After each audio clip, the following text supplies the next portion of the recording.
Which item in this picture do you think negatively affects people's health more than anything else? Alcohol? Cigarettes? The donut? Hamburger? Sure, they're all pretty bad for you, but most people know that and at least try to limit their intake somewhat to these items, even a little bit. But it's the things we don't think about that can really cause damage. Things we use every day so regularly we don't even think about how its constant use could actually be killing us. The real culprit is the chair.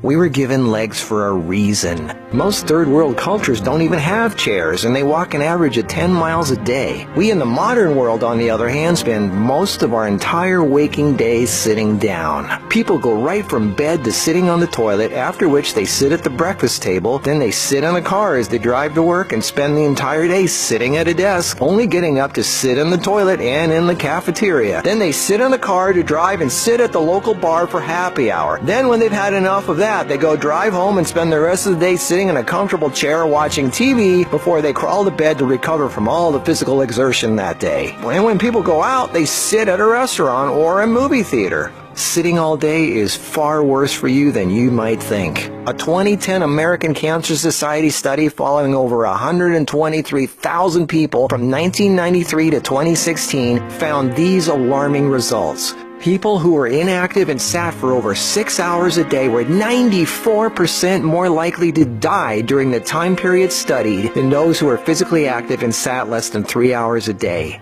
That's almost 100%. And get this, findings were independent of physical activity levels. The negative effects of sitting were just as strong in people who exercised regularly. 60%, that's over half of employees surveyed, were convinced they would be more productive if they had the option to work on their feet. Medical experts have started referring to long periods of physical inactivity and its negative consequences as sitting disease. Below this video are links to an endless list of medical studies showing physical inactivity and low fitness are serious threats to cardiovascular health. Even with a low body fat index, sitting has been linked to non-alcoholic fatty liver disease. Studies showing differences in brachial and femoral artery responses to prolonged sitting. Studies showing reducing sedentary time may protect DNA. Sedentary lifestyle has been linked to depression. How sitting less increases muscle mass. Multiple studies linking diabetes to inactivity and sitting. Cells in idle muscles don't respond well to insulin, so the pancreas produces more and more, leading to diabetes. And how 5 minutes of standing every half hour can improve glucose metabolism and really help postmenopausal women who are pre-diabetic. Blood pressure drops when standing compared to sitting. A Cornell University study found that sitting more than 1 hour induces biochemical changes in lipoprotein lipase activity, that's an enzyme involved in fat metabolism, and glucose metabolism, leading to deposits of fats in adipose tissue rather than being metabolized by muscle, and increases heart attack risk, coronary heart disease, and kidney disease. This happens in both fit people who do regular aerobic activity and also unfit overweight people. This means regular exercise does not cancel out these effects of sitting the rest of the day. Sitting a lot is asking for trouble, no matter who you are.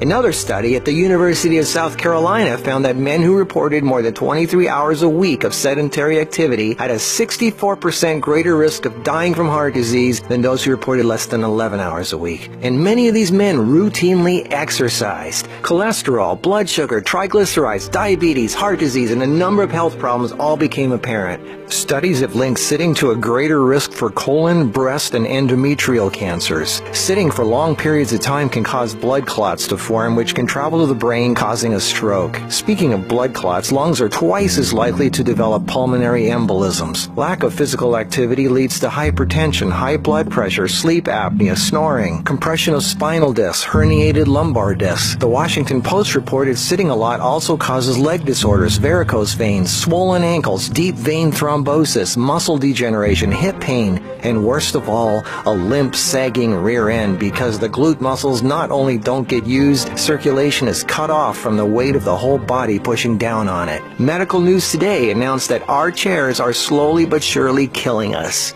The links to all these studies are listed below this video. So what do? We have to work, right? Well, the first thing to have to look at, obviously, is our desk. It's actually becoming commonplace in many offices, factories, and even schools globally to switch to standing desks. They even have desks that instantly adjust from sitting to standing position and back down again as needed. Just Google standing desks and you get all kinds of companies. I myself use standing desks to do my video editing and even have a treadmill desk for doing my office work and online stuff. I find this much more effective than the bicycle desk I have for working on the computer. Even though my legs are moving, you're still sitting, and the leg muscles are not supporting the weight of the body. And this is why being on our feet is so important and effective. The act of standing requires all kinds of muscles to keep us from falling over. Muscles all over our body are constantly adjusting, tightening, and loosening to keep us balanced, from our feet to our legs to our torso, arms, and neck. That's thousands of muscles, big ones, little ones, constantly working to keep us from falling over. And all this work requires energy, which of course comes from our food, and fat, which doesn't get used if we sit around all day. So do as much as what you normally do standing up if you can. And if you can't, stand up every half hour for 5 minutes. Even if you don't do much, just stand up. And if you really want to get things moving, do some squats. And I don't mean 3 or 5, I mean 20 or 30. Take the stairs instead of the elevator. Throw out the TV and do more yard work. Clean up the house more. Do more repairs. Go to the park. Walk down the street or just stand around. Anything. You are not designed to sit. You are designed to be upright. Half your body is legs. They are there for a reason. Use them. If you value